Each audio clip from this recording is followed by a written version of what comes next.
Hello, is this thing on? Hello, hello, hello, everybody, and welcome again to another episode of All Nicked Up. It is Wednesday, January 29th, 2025. Man, the first month of January is almost over. Crazy, crazy. I feel like we're starting the season yesterday, and here we are. It is now a full 2.5 months, almost 3 months actually, into the season. And we've had a lot of ups and downs already. There's a lot of things we're going to get into once my co-host shows up. Joe will not be here tonight, by the way. Just a little bit of housekeeping. He will not be here tonight. He is going to be taking the day off. He has a lot of work stuff going on, so he's not going to be here. But Ty will be joining me shortly. So until then, um, let me touch on a few things, actually. Let's touch on a few Nick notes that have been going on and been buzzing around out there. So the Knicks are once again in what I like to call this peaks and valleys season. Right now, they are in a peak time. They have just won back-to-back games, um, scoring 143 points. Now, I remember my time as a Knick fan was in the 90s, pretty much the 80s and 90s, but mostly the 90s were the formative years of my Knick fandom. And I remember where sometimes it might not have been, um, it might take two games for them to score 143 points. Uh, Sometimes even I feel like three, but that's a little exaggerating. But man, this team is offensively gifted. I'll say that when everything is clicking and all the cylinders are, all cylinders are go and they're playing their style of basketball, the Knicks have very much been um an offensive team, which is a huge stretch and a huge tough for me to come to grips with since the head coach is very much a defensive minded head coach. And I think that's also hard for him to deal with because he's also had you could tell he has issues talking about offense when every time they ask him a question about the game or in a post game or anything, he always goes back to the defense. Now, that is the side of the ball that probably will dictate how far this team goes. So I understand it. Offense can is fickle. We know that offense can come and go, but defense always, like they say, the saying goes, defense travels. So defense always travels. And if you play it at a high enough level, you can be competitive every night. I don't think I'm saying anything groundbreaking by saying that specific thing. So it's going to be interesting to see how this team evolves as the season continues.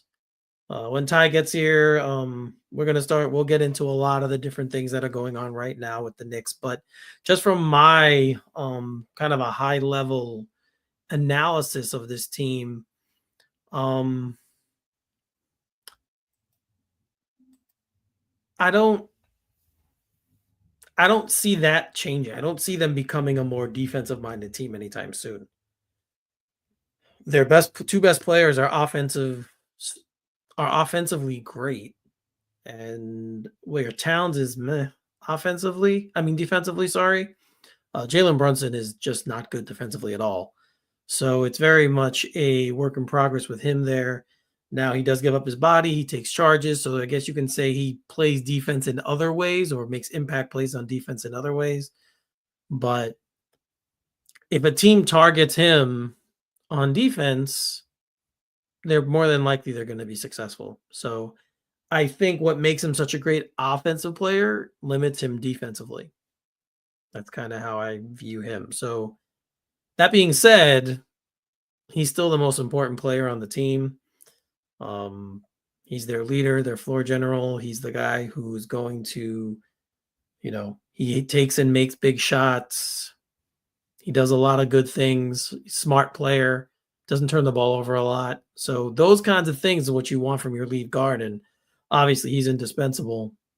But that's I said it before, and you always, a team takes its lead from its best player or two best players or three best players. And in this instance, the Knicks' two best players are scorers. Like that's what they do. So it's going to be interesting to see how that unfolds as the season goes on. But these are a little bit of the things that I'm noticing, patterns I'm noticing, the trends I'm noticing is that this team is becoming more offensive. And the more offensive they get, the more you wonder what their limitations might be with this guy as their head coach. So, yeah, I mean, we'll see. We definitely will see what happens here as time goes on. But I can say it's been much more fun watching them. This has been a much more fun team to watch and then talk about here with you guys on the show and behind the scenes because this team can score and can score in bunches. Um, and it's just been a very fun season to watch. And like I said, different. Like I'm not used to this. So skeptical, sure, still, excuse me, on how sustainable it all is, but I like the beginning. I like the start. And we'll see exactly where it goes. A couple of other things going on around the NBA. Obviously, the trade deadline is approaching fast. We'll get into that a little bit more. But Joel Embiid, once again, seems to be on the bench a lot, not playing a lot, injured a lot. So I think he's someone you need to keep an eye on going forward as the season progresses. We have multiple trade rumors out there already, and this is the time of year, right, where you kind of have to tell yourself, don't get played. Alan Hahn famously used to tell us that if you're a veteran of the Knicks fix, he used to tell us don't get played. So this is the time of year you don't want to do that. You want to listen and pay attention to, what's really going on. And Ty is here. Ty is here. I was getting tired of listening to myself talk. So well, let the people need what they get. That's what it is. so welcome. See, I'm wearing a new shirt too, guys. Got this for Christmas. Nice little Batman and Knicks blend I got going on here. Nice work there. Yeah, so two things I love very much combined on one shirt. It's nice to see. Well, at least one thing don't fail. It's a foolproof shirt. Yeah. So I was just talking a little bit about where we're at in the season, kind of giving like a high level overview of where I think the team is and how I'm kind of putting the question out there, is it something that could continue them scoring all these points? 2 games, 286 points in 2 games. That's a lot of points for this team, especially since the game before, I think they scored 98 or something like that. So against the Nets of all teams, like it wasn't a great team they played, and they didn't even get over 100. Well, it speaks a lot about the exhaustion, and people didn't buy the whole tired leg thing. They didn't buy that the players were being overused, et cetera, the tip defenders. And what did we see once they went into a break? The team that people were admiring at some points during the earlier parts of the season that were blowing guys out, blowing other teams out, that team returned, with a vengeance, it seems. And their legs are underneath them. It's clear as day. Stevie Wonder called me last night and said he saw it. So I don't know why the rest of the Knicks Nation is not seeing that this was an issue. These guys were tired. Did we freeze? No, I don't think so. Okay, there we go. Okay. We're good. So sorry. Yeah. That's probably the biggest reason why. They got a little bit of rest, like you said, and you could tell it doesn't take these guys much, right? It doesn't take much rest for professional athletes to recharge and get their bodies going again, where they could be impactful.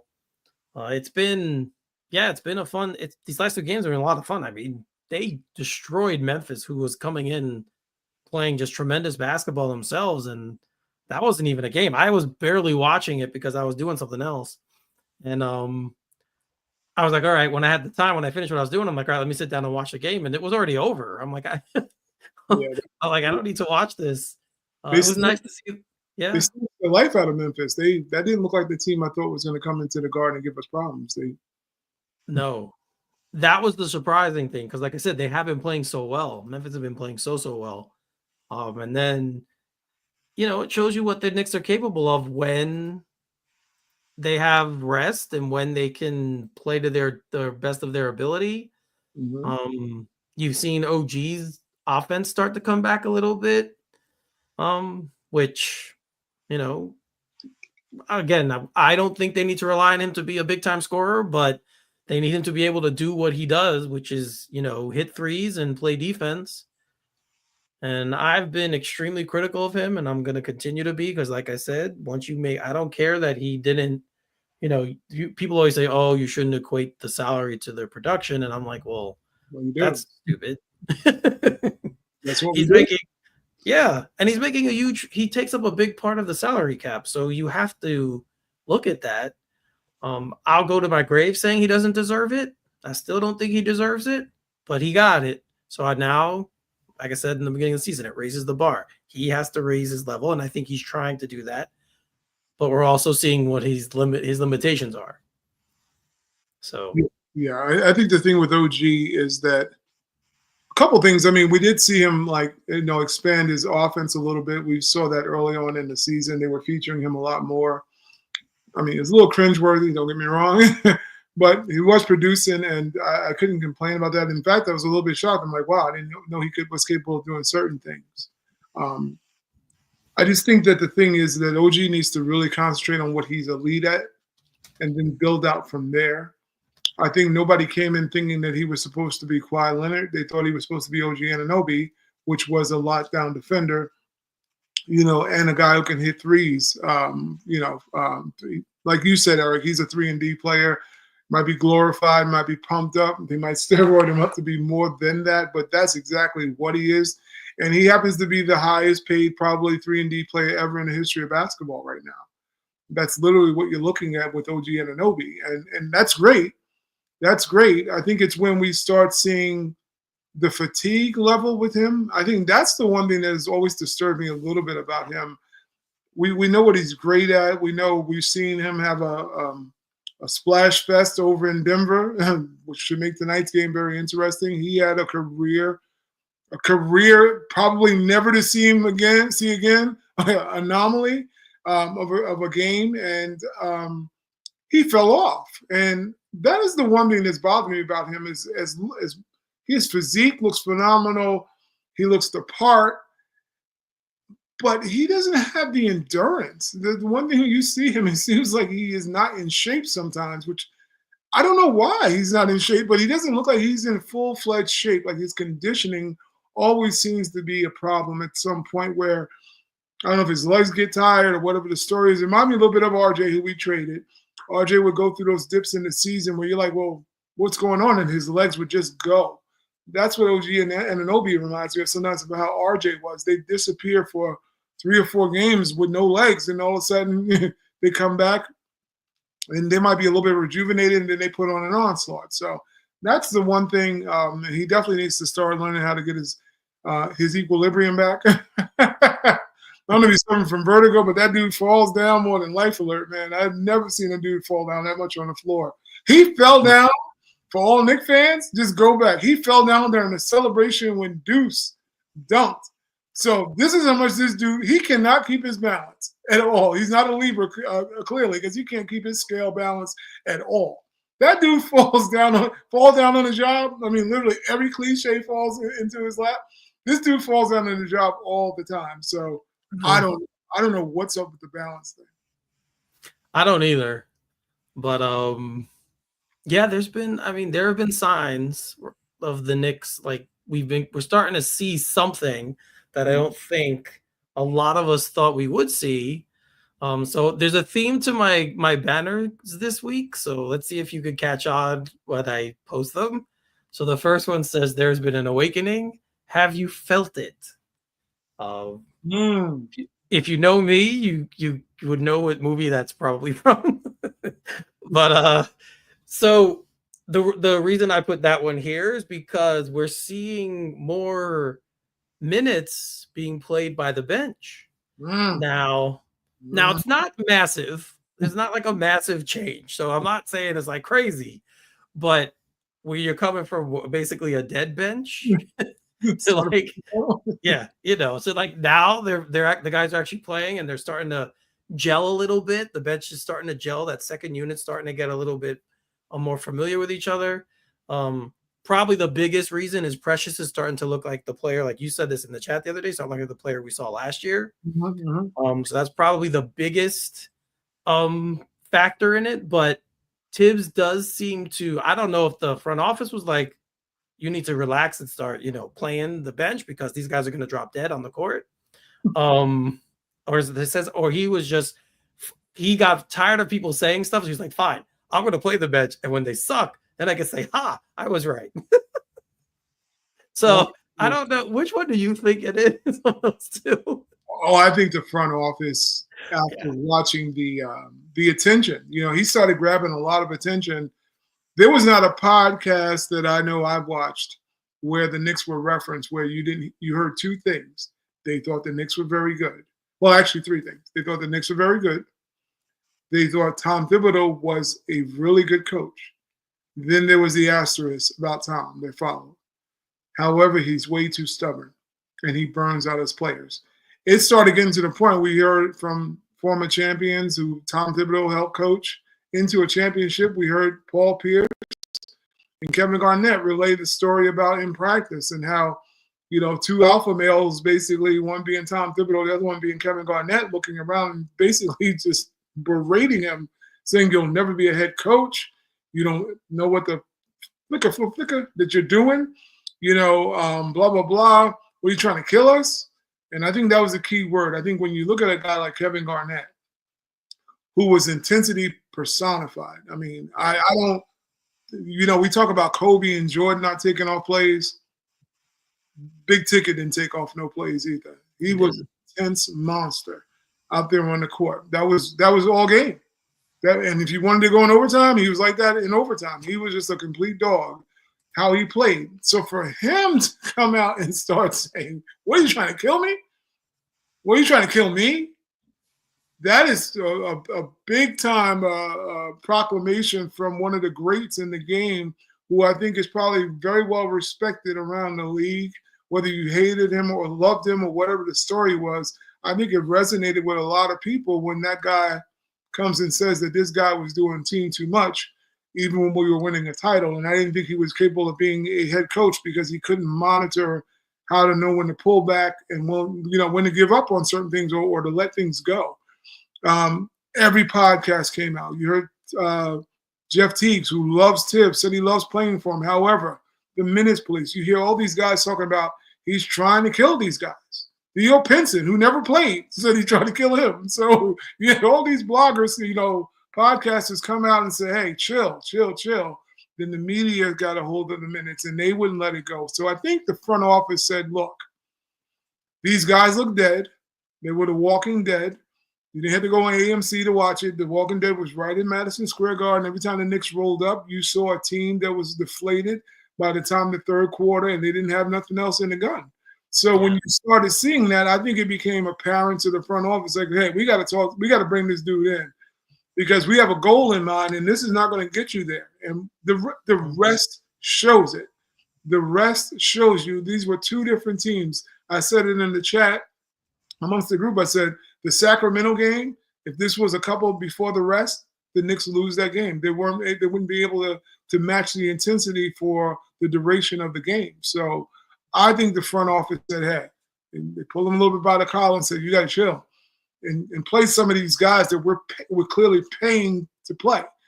And granted, he's levied not maybe the rotation that we want it to be as far as the minute regulation, but it is nice to see Precious Achiuwa, who now has his legs back and is in his game.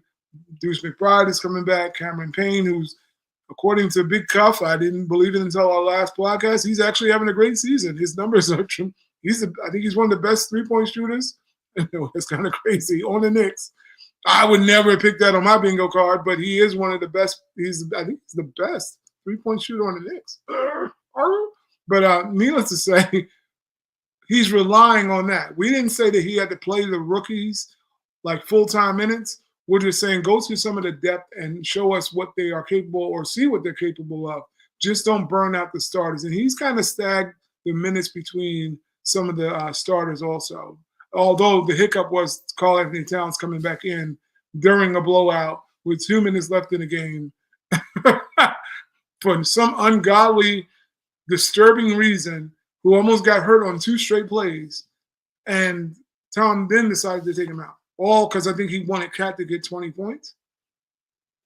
I know. Yeah, it has been, but it has, like I said, baby steps, right? We're taking baby steps here. It has been nice to see. And again, it's the other thing that I said before. They're starting to gel, and the only way you really gel is when you play real minutes. Practice is one thing, but you can't really gel as a team until you're actually put under the pressure cooker of a game.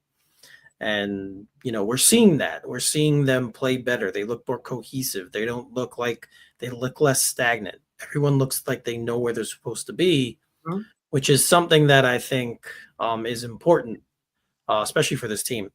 So it's been awesome to watch, and it's been, I want to see a little more. Like I said, let's see now. You extended it with Precious is playing consistent minutes. Payne probably, McBride obviously is their biggest bench piece right now.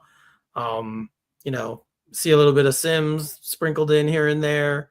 I still like to see more of the 2 picks or the 3 picks if Daddy AZ. I think Daddy is out right now. Yeah, the games. Yeah, but I'd like to see those guys sprinkled in a little more. That might be asking a little bit much for this coach, but it's good we're seeing the bench get utilized, and as you said, it's starting to show in the results of how the team is playing as a whole. So, but there's one thing that we got more news about today that doesn't seem to be changing. So this one. I got a bad feeling about this. Another movie quote from there's a story I'm telling here. But so we got more news on Mitch Robinson actually right before during Tibbs's pregame press conference. Oh, I missed this. This is going to be a surprise to me. I didn't know anything about Yes. He said that nothing in his rehab has changed yet. So he's still doing individual running and drills like that, but he hasn't begun to take any contact. So now again, I'm of the mind that it's not him, it's the Knicks. And I've said that in the past. Yeah. I think him and his team are like, yo, we're ready to go. And I think the Knicks are the ones being very cautious for whatever reason. I'm beginning to think there's some kind of financial clause in his contract that we don't know about, that if he doesn't play a certain number of minutes, they don't have to pay him a bonus or something. I don't know. But that's what it's starting to sound like to me, because when I heard this, I was like, come on already. You told us he'd be back in February. It's almost February. Like, so what? Now it's post All-Star break, and what's going to change now and then insofar of taking contact? How much more do you need to heal up? So I think there's something else going on. That's my opinion, but I don't know. I don't think he's getting traded. I think that's you. No team is going to trade for him without seeing him play again. So I don't think he's getting traded. So I don't know, but that's the news that came out, Ty, literally, but I read it about 25 minutes ago. Wow. So, well, people can see my name today. Yes. Hold on, I can never do what Eric does. Value. Valanciunas. Valanciunas. We've been talking today. People don't know it, but just open up the back doors of our thread that we have continued for the last 10 years to talk about basketball. For those that don't know, this is what we do. We're crew like that. We're brotherhood like that about basketball and about our lives together. So, but needless to say, Jonas Valanciunas was brought up. We've been talking about, he was mentioned in a trade scenario. Who was it that it wasn't Bagley? Who was it? I forgot who mentioned. Oh, it was Bobby Marks who mentioned about possibility of a trade scenario with Valanciunas, Jonas Valanciunas, and how it would work, what it would look like. And basically the story was it would be Mitch and 2 conditional lesser than second round picks would get you Valanciunas. We know he's CAA Mafia. And I started thinking along the lines of this, and it's not like my favorite move. I said earlier on, there's things you can talk me out of about this trade, but I can also be talked into this trade. Valanciunas, if the insurance is that the Tibbs will actually utilize a guy like Huck Porty or someone who's a different layer of player, just in case you have to bail out someone for their defense not being as great. But my question is this: we're watching the Knicks, and sometimes they obviously look like an unbeatable juggernaut. There's other times where we see them look a little gassed, look like they're in need of a Mitchell Robinson type. But my question is this, and I said the best thing about best thing about Valanciunas over Mitch is the fact that he has one thing over Mitch: he's able to play. Yeah. He's available. I don't want to go into that whole cliche best ability available. Yeah, we've heard all that. It's just whether or not you want somebody out there to give Karl-Anthony Towns a little bit of a break that will offer at least some of what, because I think we're missing the point about, the five, the hand, the black hand of Karl-Anthony Towns has a question mark next to it now, where we're going to require him to play more inside as opposed to being adept at actually throwing those daggers from deep. I just don't think you're going to survive in a playoff series where you have to rely on a guy that's going to come in and not score. He won't score. He's not going to offer you anything in the paint. God forbid Karl-Anthony Towns gets an injury. Who are you going to go to? Now you got to find someone to dump the ball down to in the paint at least, hopefully to get some easy buckets. Mitchell Robinson won't be one of those players unless it's on a lob. I'm just saying, if you can put 12 points and 8 rebounds into this backup starting lineup now, or in this backup on this team, I should say, would you do it? Would it be the worst case scenario to put a guy just because you might say, well, he's old and he's slow of foot, but yeah, he's playing. He can give you that now. He can probably give it to you for the rest of the season. He can probably give it to you for next year also, because you're asking a guy who was once a starter to play limited minutes. You're saying, come in and give me 20 minutes a game as a backup. He's a quality player. It's something that Knick fans, and I know we stay on our heartstrings about don't want to trade a player, but I've always said I'm loyal to this one thing, and that's that damn logo and getting a title before I die. That's the only new things I care about as far as the Knicks winning. Talk me out of why we shouldn't get him if we are now hearing these stories about Mitchell Robinson's availability once again being put on the shelf and having a big question mark. Because if your job is to get a title in New York and that's what you're trying to compete for, these kind of stories should disturb the hell out of you if they can't give you an idea about when he should be ready. This has been going on, if we recall, since June. This is not something that came about last week. This has been going on since he got injured from the Philly game. There's been questions. You don't know what's wrong with him. You don't know when he's going to return. You heard sometimes the beginning of the season. You heard maybe later in the season. Now we're at that point and they're like, well, we don't know when he's going to be ready. What the hell is wrong with Mitchell Robinson?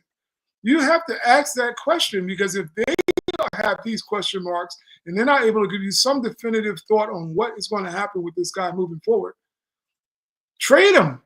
Because you're telling me that you don't know what the hell's going on, and he very well may be a negative value, not because he's not a good player, it's because you can't get his ass on the court. And you're trying to win. What are you going to do? If say he's not able to go, say he's not able to go after past the trade line, and this lingers into May, into June, because you got to realize he's got to ramp it up and get into shape. One of the things that's always been a question mark with him, it takes him a long time to do that. Are we waiting on that bus of unsurety? Because that's what we're looking at now. If you keep hearing these reports about we don't know. Yeah, like I said, I'm not so sure he's not ready. Like, I actually think he probably is. For whatever reason, now could just be they're just being extremely cautious because of all the things you said. Like, he's always hurt. They don't want to put him back out before he's totally ready and he might get re-injured. But I think if this were their playoffs, he'd be playing. Like, that's what I think.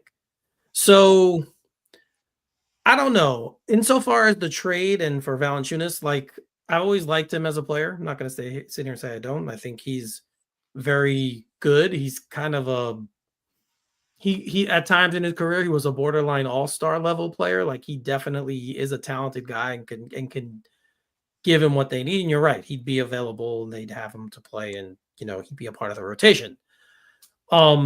The only thing I could see as being the reason why you wouldn't make that deal is because he doesn't really bring what Mitch brings. Like, he's not a big time paint defender. He's not a big time rebounder, especially on the offensive glass. We know how good Robinson is there. So those are the reasons against it. Like, those are the reasons you would say, nah, I'm gonna Mhm. pass and see. I saw I saw another trade proposal possibility with Mitch for Yabusele from Philly. Uh, you know, um, The LeBron dunker. Embiid's buffet partner, the big chunky guy. Thickums, um, Thicky Hennessy. yeah, he's yeah, he's a little bit big for me, but I mean, I think he's averaging about 10 and 6 or something like that. He's playing like 26 minutes a game. So I could see at least a little value there. He's younger than Valanciunas, so Mhm. that's another thing you kind of say, well, if you're going to trade Mitch, you want to get a guy who's younger, maybe possibly or in the same timeline as him. Um, but that's really the only thing I can think of to say would be a negative in acquiring them. The biggest thing which you brought up is that yes, he'd be available. And right now, that's probably the more important thing. I just don't know how they could replace that. But this kind of goes to what I was talking about before you came on the show. The Knicks are kind of shifting now.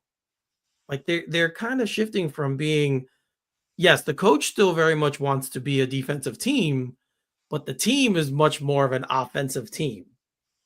There you go. So, and I think he's even starting to say, okay, if we can play passable defense now, like, we don't have to Mhm. be great at it, but if we Yep. can play passable defense, we can maybe we could do something and go somewhere.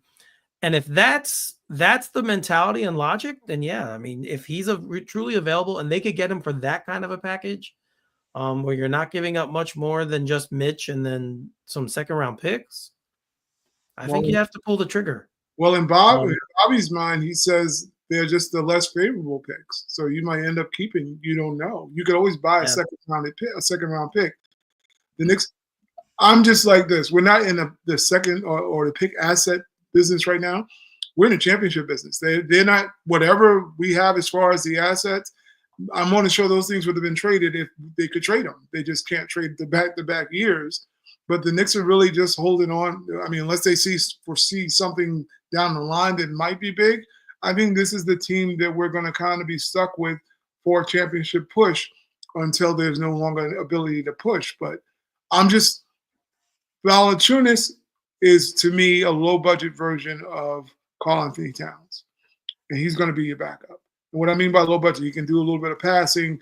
He can rebound pretty decent. He gives you 8 rebounds a game. He gives you what 13, 12, 13, 14 points. I'm like, what is Mitch giving you? Absolutely none of that right now. Absolutely yeah, none. he's not. You're right. He's not He's right not now. giving He's not giving you you anything. so imagine you sub out Towns, and we're talking about bench production. That's one of the things. The key thing is about bench production. Now the Knicks lack.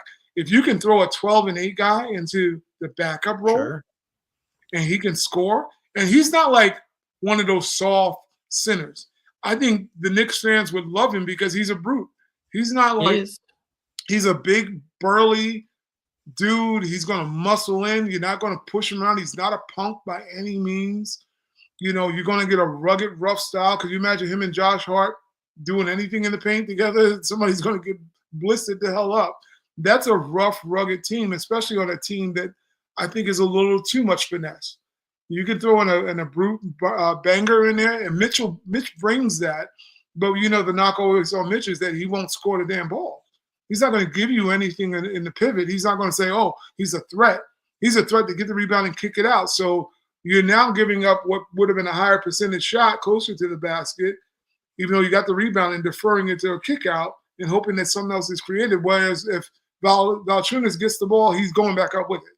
He's got some move in the paint to score with. Yeah, I he just does. think that these are things that we're in that whole, like you said, that era of we need to be defensive oriented. These dudes are playing offense more than They defense. are. It's just about being, like you said, respectful on the defensive end and being a juggernaut. Because when you watch Boston, Boston's going to kick your ass offensively. It's not because of the great defense. They come out there and you're like, everybody hits a damn three. How do you guard that? You can't guard it. You cannot guard it. All you can do is hope to compete against it. And Valanciunas, to me, I love Mitch. I get the homegrown. I know about the homegrown greenery. Everybody wants to smoke on the homegrown greenery. I get it. I get it. However, do you want to win a title? And sometimes you got to sacrifice a couple pawns to get to the king. And you can't win a title with a guy that you have question marks around, because he's always one nagging injury away from not being available. Because we've seen it. We've seen this movie for for his entire contract. What's my joke every year? I said, two things are going to happen. Santa Claus is coming during Christmas, and Mitchell Robinson is going to be injured before Christmas. Find me when I'm a liar, because that's exactly. This year he didn't even play before Christmas. He might even be the damn Easter Bunny at this point. I mean, he's going through every damn holiday. You know, when Cupid pulls that damn arrow and he can't hit it in his arse, if he's not available like Cupid Day, the Knicks got some problems. And the 9th comes before the 14th, the last time I checked. Yeah. It's a deadline. You gotta I just can't see a team trading for him before they see him play again. Like, that to me is the bigger issue here, because it's easy to say, yeah, trade him. That's fine. Washington. But if I'm Washington, they suck. Yeah. But that doesn't mean they want to take they don't need to asset dump right now. They don't have any assets really to begin with.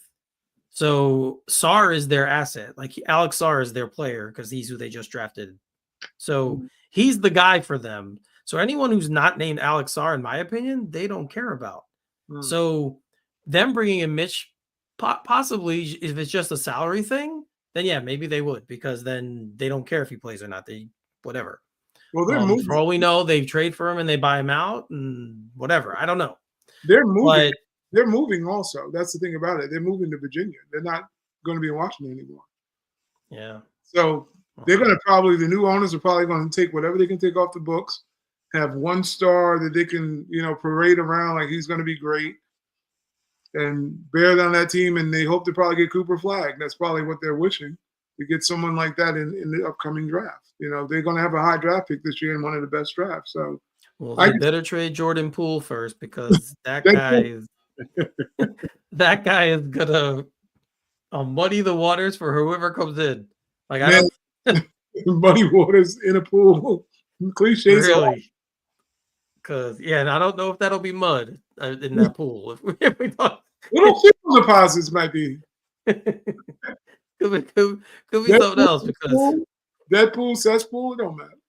Right? Seriously. Like, oh God, I would totally be getting. I don't care I don't know why they haven't cut him. I know he makes a lot of money, but Has Washington, not to be a sidebar, have they not been one of the worst franchises to get guys and they pay them this exorbitant amount of money to be a crap team? I mean, we're looking at respect to Bradley Beal. I know he's not a garbage player when he first started, but to give that dude a no trade clause agreement, that and overpay John Wall, this is something that Washington has just done. That's true. They've been worse since Michael. Like, we thought about the John Wall thing. Michael was a terrible GM in Washington, but I mean, anybody who drafts Kwame Brown as the number one pick has no business ever selecting anyone. But Washington's been terrible, even worse than Kwame. It's been more bad luck. Like, they've done these things with the best of intentions, and it just hasn't worked out. Like, they signed Wall, no one thought he was gonna be playing in his living room and cut his leg on a piece of glass, whatever the hell that was. Yeah, and then he'd lose him for there. I don't think anyone saw Jordan Poole becoming completely erratic and crazy. Just because of what happened with Draymond Green, it looks like whatever happened there, he hasn't been the same player since that happened. Oh man, it's just been a weird situation for that team for a long time now. I mean, before that, I didn't even. Agents was taking guns with Javaris Creed. Seriously, yeah. I mean, it's just been a zoo in Washington. they've been irrelevant, so that's why it's really not highlighted as much. But when you think about that, that's a terrible franchise. They have like, yeah, like I have to assume that Kyle Kuzma, Brogdon, Valanciunas, maybe even someone like Corey Kispert, even though he's young, I have to assume those guys are probably available I to would think whoever so. wants them, I would think so.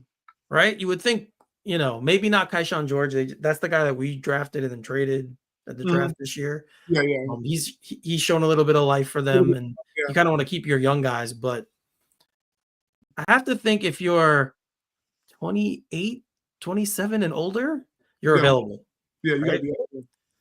So I don't know. I mean, when I look at it from that point of view, there's a couple of guys on that team I wouldn't mind the Knicks going after, but I don't see it happening. Um, but there are a couple of the veteran players that they have. Like I know Kyle Kuzma might be weird fashion wise and all that stuff. Take him. Yeah, right. Like he's a He's a good shooter. he's Yeah, a slasher that the Knicks need. Actually, when you think about that wing that the Knicks are missing to yeah, come in and dispel some minutes for Bridges and for whatever, and he can play a little bit of the four also.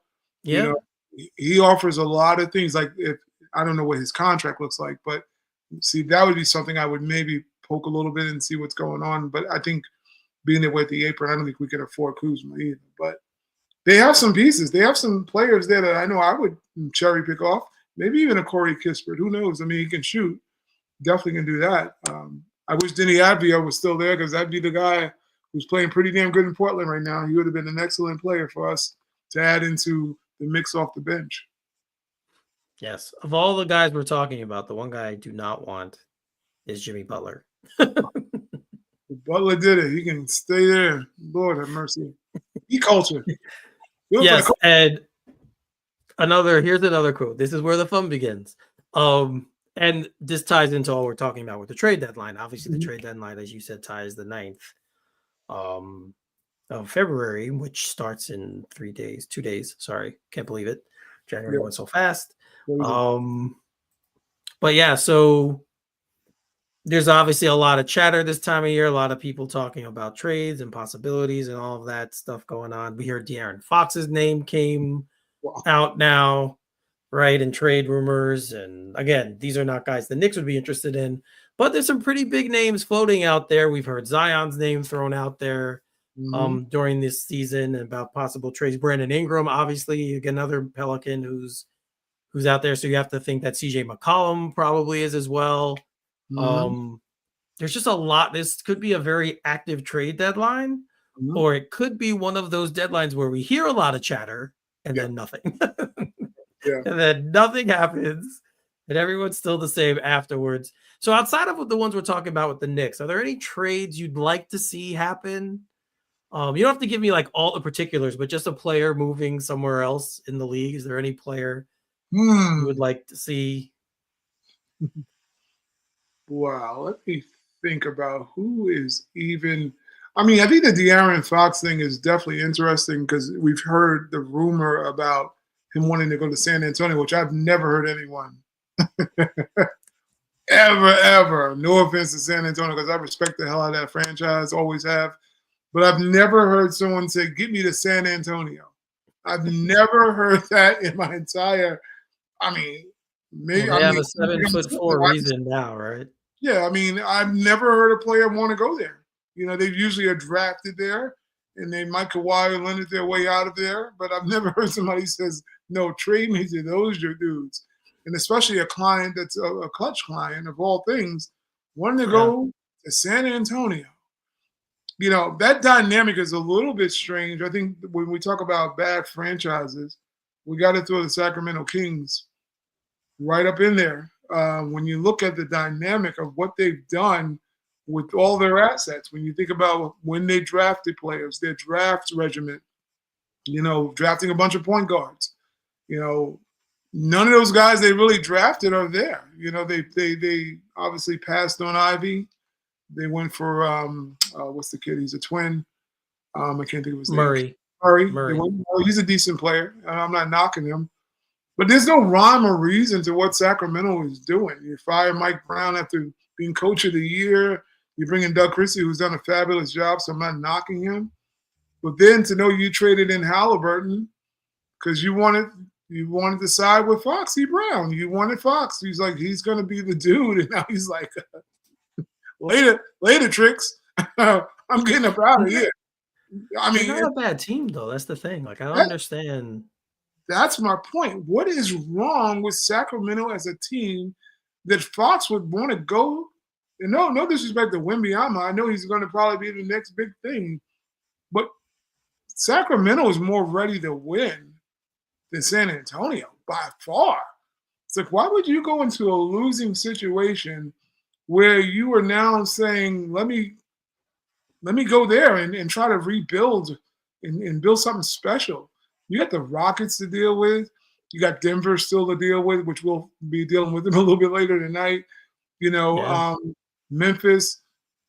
San Antonio is not on their level.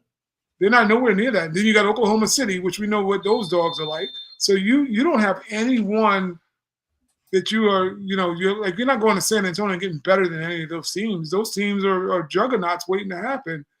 It's just the weirdest request to go there. I would have thought he would have said, send me east, send me somewhere, maybe go to Miami. I think where that'd be a better fit, maybe with him and Tyler Hero. I think that'd be an interesting backcourt to pair together. But I don't know, San Antonio? I know that. I mean, I understand. Like I said, with Wembyama coming up, it's not completely crazy to want to hitch yourself to his wagon for the rest of your career. I don't think that's a crazy choice to make. But yeah, it's not one of those hot spots where you hear people like players say, "Oh, I want to go play at San Antonio." I know it's a beautiful city. I've never been there yet, but people tell me about the Riverwalk, the Alamo, all that. I'm sure it's beautiful. But I don't.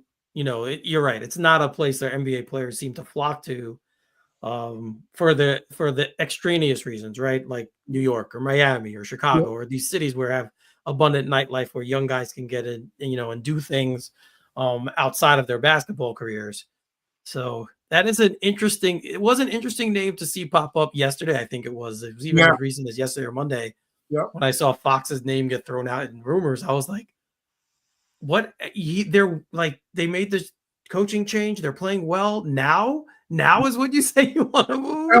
He's like, get the hell out of here. I mean, why play in a winning situation? That's what I'm saying. I don't know what the front office is doing there. I mean, we heard Mike Malone talk not very nicely about the front office clearly and how they conduct business, but the product on the floor, Doug Christie's proven to be a really good coach. I mean, he has them playing at a very high level of competitiveness, and he seems like he's figured out what they need to do. Now, the question is, maybe this is coming about because of the one move that was highlighted, is that Doug Christie is now going through Sabonis. So now everything's through Sabonis. So this might be where the fracture is happening, because he said, from what I forgot who was the quote, but they said that Christie went to Sabonis and said, "We're going through you." And I'm not sure that didn't sit well with Foxy Brown, that Sabonis is now, but it should be. Why would you not have one of the better post players? His percentages, I mean, Fox is good, but I'm going more to the short thing. Fox just developed a jump shot about 3 years ago, so you're not carrying them like that deep into the playoffs. Sabonis would be the ideal player you would want to go through because he's a hub. Not only can he post, not only can he rebound, he can get triple doubles. I think he's the leading triple double in the league. Yeah, I mean, he's an assist guy too. He leads them in assists. So it's not like that's the other thing though. If you're gonna run through somebody and who's willing to pass the ball, what's the problem? Like, I don't know what your problem is. It's very strange, but the possible the trade that I would like to see now, since you brought up Fox, that I think could possibly work. I know he said San Antonio, but Denver. Like, why not? Right? Absolutely. Like, Absolutely. that would probably be a good fit for him going there. Now, and they could trade Murray, who's been, unfortunately it's been injury related, but he just hasn't been the same player. But I don't know. I don't think Denver would trade Murray though, because of the championship and how they feel about him as a player and person. But from a basketball perspective, it might not be a bad move. I think it would make a lot of sense for it to go to Denver. Yeah, Murray's probably not going to get traded there because I mean, people want to know how good Jokic is. He has actually Russell Westbrook looking great. That's what we need to know. Yeah. You want to know why he's always an MVP candidate and probably deserves it even more this year. It's like this guy every year. You can throw some other name in there. Obviously, I think Shea Gilgeous-Alexander probably has deserved it also for the last couple of years with his play and where he's had Oklahoma City at. But here comes Jokic again, having career numbers all across the board, career numbers that some superstars, they are Hall of Famers. Those were their best career averages in certain categories. There's a meme up about that. He has Russell Westbrook looking great. I don't know if you want to mess with the chemistry. They seem to be a bunch of dudes in there that like each other and get along. Fox has always been an interesting talent. It's just I don't know if he's a number one talent like I think he views himself. I think he is more of a secondary talent that can feed off a star, but these guys, their egos are huge, so I understand it. He probably, yeah, he needs to be on a team with someone like a Jokic, right? Who's clearly the better player. Like he can. Although I think Sabonis is better than him, he can make a case in saying, "Well, I was here first. Number one, you drafted me, right? Number two, if you look at our statistics, we're kind of on the level. So he's not clearly better than me, even though, in my opinion, it's how you impact the game. And Sabonis's rebounding is just ridiculous. So, that's kind of where he gets the edge for me. But yeah, that would be an interesting one. Of all the names that were mentioned, and possible trades, that would be a very interesting place for him to go and see if that were to happen. There's nothing more glorious than watching to bring it back to what we first started off with.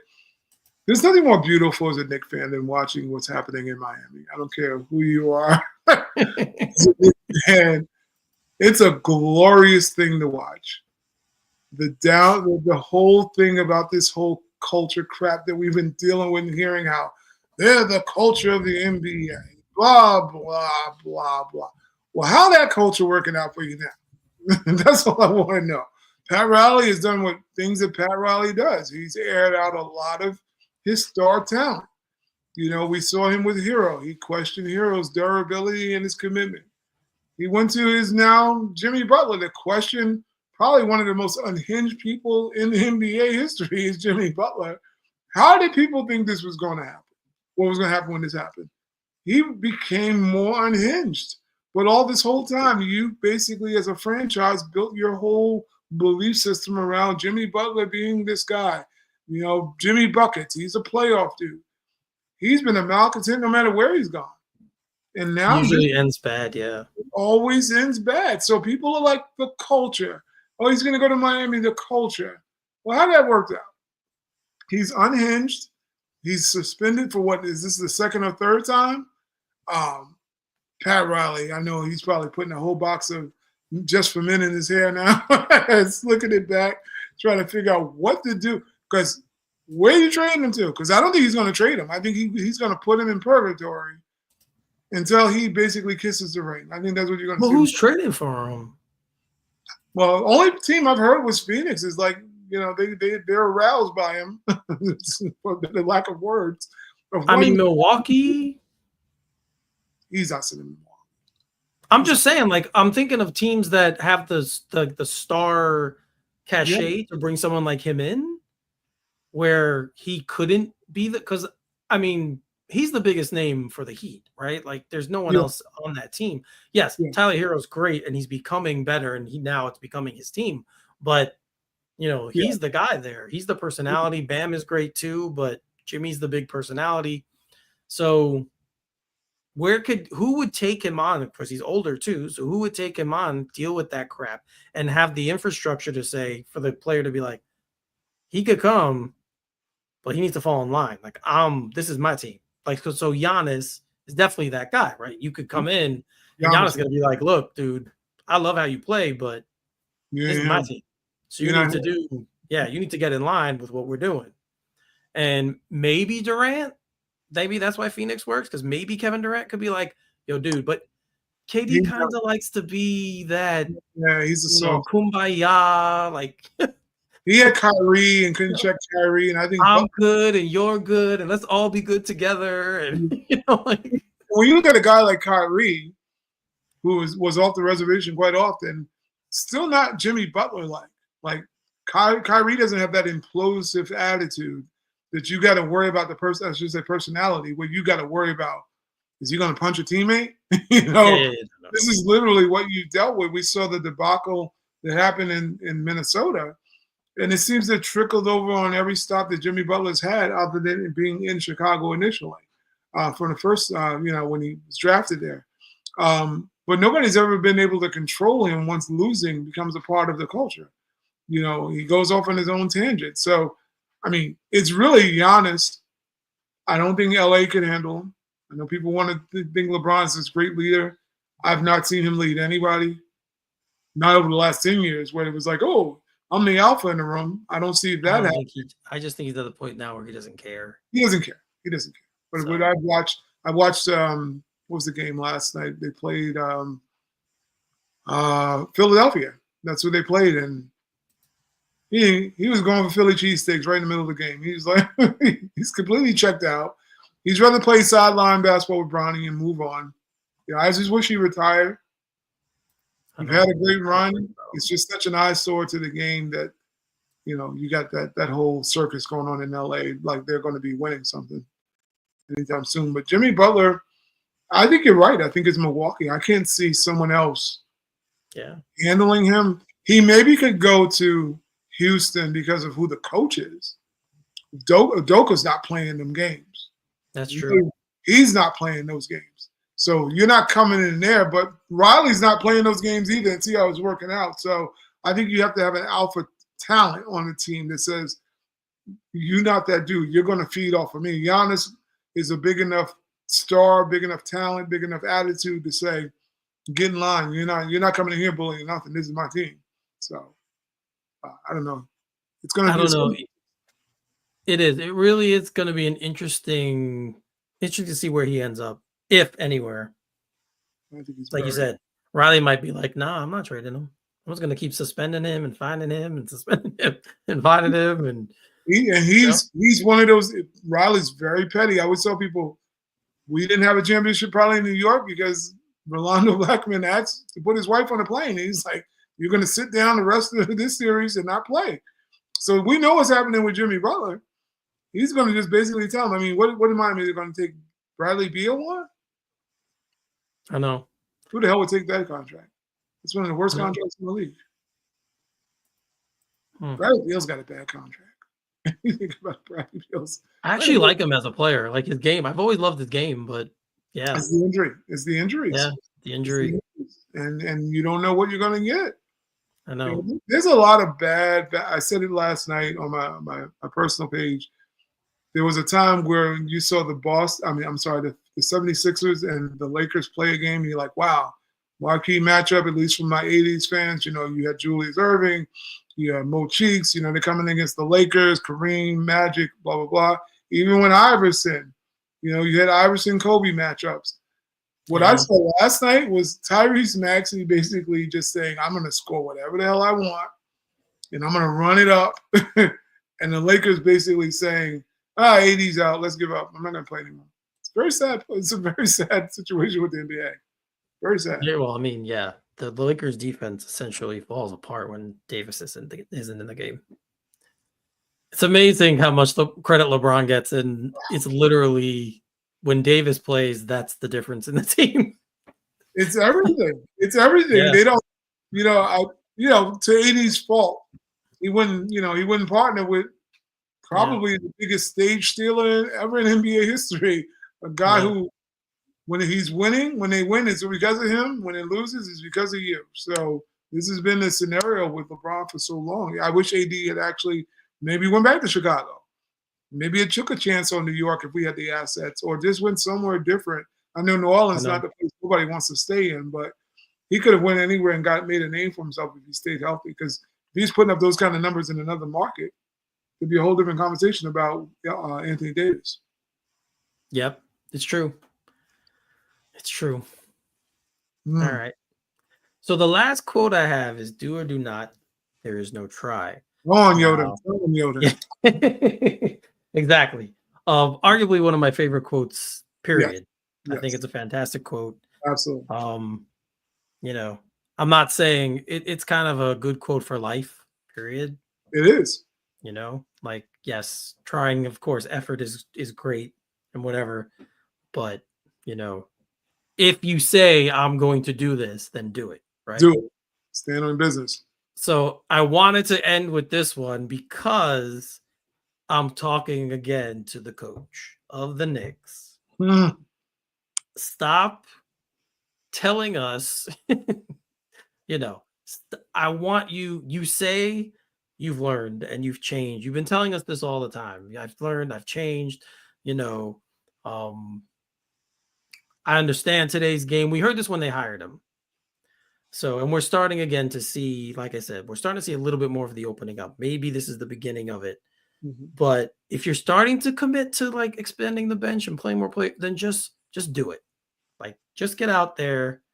Don't try stuff out. Don't mix and match with players.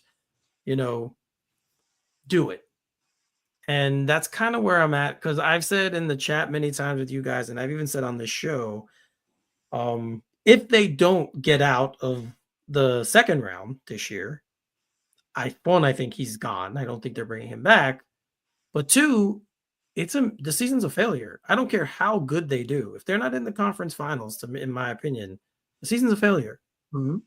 So, you know, I'm tired of hearing him talk. I literally, after every game, when he says, I can't listen to the post game pressers anymore.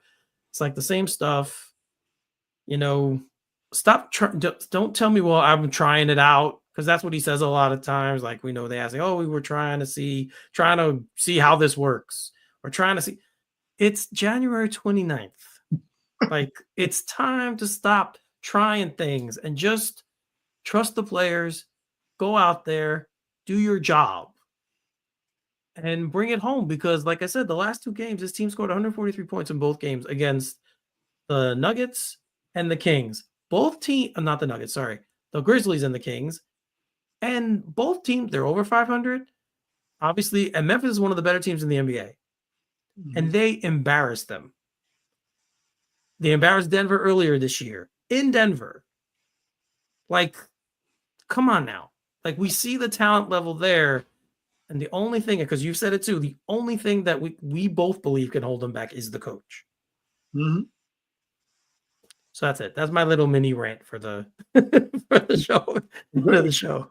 It's a very accurate rant because it comes down to him. I look at the talent on his team. I know there's question marks, obviously, with the bench, but to me, the question mark has always been more so the health of the team. If the health is there, and I see the talent enough that I don't buy that there's a team that can make us be look an embarrassment to. Basically, I think we can compete against any team in the league. It really comes down to coaching the team the right way and utilizing the talent in the right way. There's a lot of things that obviously you got to have a certain amount of luck to win a title, but when you look at our team, I'm trying to find the overall weakness where I go, wow, if we need this or this is this won't work. I just look, you have a bench, you have talent on that bench. Your job as the coach is to make sure that that talent is ready whenever possible. The whole next man up thing was all last year. So when you had a depleted team, you had to rely on the bench. You had to rely on guys that were not playing that much. I don't want to hear all of a sudden this year you come along and we don't have more talent. We had less talent last year because everybody was broken. All the toys were broken in the toy chest. So you had to go to your bench and they proved that they can play. You've been coaching these guys this long. You've established an identity during your practices, your schematics, all these things these guys are know. They're embedded in whatever system you created for them. And you've asked for a majority of these guys. This is not like someone went out and drafted you a player that didn't fit what you wanted. You're in the war room picking guys. You're picking Kolek. You're picking Deuce McBride. You're picking these guys, the hot porties. So Why is it that you have the trust to pick them, but you don't have the trust to utilize them or to cultivate them into something that you can see as useful down the line? And on top of it, they're in practice playing in behind some of the best professionals. Because I'll give that to the Knicks. All the guys on the Knicks starting five, maybe the That's starting true. eight, are extremely great professionals in this league. And on top of it, very talented. So you're telling me a guy like Kolek, a guy like Dadier, a guy like Porty, they're in the game and they're not getting more sharp practicing against those guys? I don't want to hear that garbage. You're being stubborn. You're being an ass. you're a whole ass clown to not sit there and actually utilize some of these guys because they have to show that they're capable because you drafted them and they're practicing every day with the team. That they are able to practice. You're going up against some of the better professional talent. The number 3 team in the East, their practice players are playing against the number 3 team in the East and one of the best top 10 teams in the league. So I'm asking, you telling me that the bench is garbage? No way in hell they could be garbage because they're playing against some of the best players every day in practice getting better. You need to get off your ass and actually let those guys breathe. Let them play. Extend their minutes. You got vets that you were not giving minutes. That's the whole kicker about it. We could say that the 3 guys on the end of the bench, the young guys are not getting minutes. Okay. So Precious can't get minutes? You telling me you can't put low down dirty Shame in for minutes? You can't put in, what's his name, Payne? These guys are supposed to be backing up these guys. These guys there's nobody young. There's no young veteran on the back. These guys got at least 7 to 8 years in the league that's on the bench. And you're still saying I'm only going with 6 guys. What the hell is that supposed to? You need at least 7 to 8 guys, 9 guys during the regular season. You probably need about 6 or 7 in the playoffs, but you got to have it just in case of injury. Guys ready to go. And last year, he relied on one of those guys to do it. And this year, when he has more talent, he goes, no, they're not talented enough. What kind of garbage is Right. that? Yeah. Yeah. What if it, like you said, what if it gets to the playoffs and something like last year happens? Like last year, you had Alec Burks, who was a revelation in the playoff game, in the playoffs against Indiana. He was fantastic. Mm-hmm. So, but you don't have that this year. You don't have a veteran guy like that. Nope. So you should be, like you said, play the young guys. Let them get the experience now, so that way, if that does happen in the playoffs, they can come in and be ready. And yeah, this is the cry, not the cry. Yeah, I guess it is the cry for the rest of the season. It's cry for the help. Yeah. Help. Yeah. Yeah. All right, so we're gonna get out of here so you guys can start watching the game. The Knicks and the Nuggets probably gonna tip off in a couple of minutes, if they haven't tipped off already. So we're gonna get out of here and let us go watch the game as well. Let's hope they can do what they did in Denver here, but I have a feeling this is gonna be a tough game. Just have a feeling this one's not gonna be a cakewalk. So we'll see what happens. But Towns usually plays Jokic very well, so. As long as that matchup to me is there, I feel good about it. I feel good about their chances. So, as always, I want to thank all of you guys for watching us every week. As you know, you want to hit me up on Twitter at Finally33. The show is at all_Knicked_up. Ty is at Genius Scribble, as you see on the screen right there. You want to hit him up as well on the X or Twitter. Again, those are our handles. Let us know give us some information about the show. Let us know what you want us to talk about, as well as the Facebook group. As you guys know, we're more active in there. It's an easier place where you can post things and gain interaction. So come check us out over there as well. Joe should be back next week for all of Joe's fans, all you ladies out there who want to see the bald headed guy. He should be back next week. And we will be back next week to give you the Knicks news that you need. So for Ty, I'm Eric. You are watching All Knicked Up. See you next time.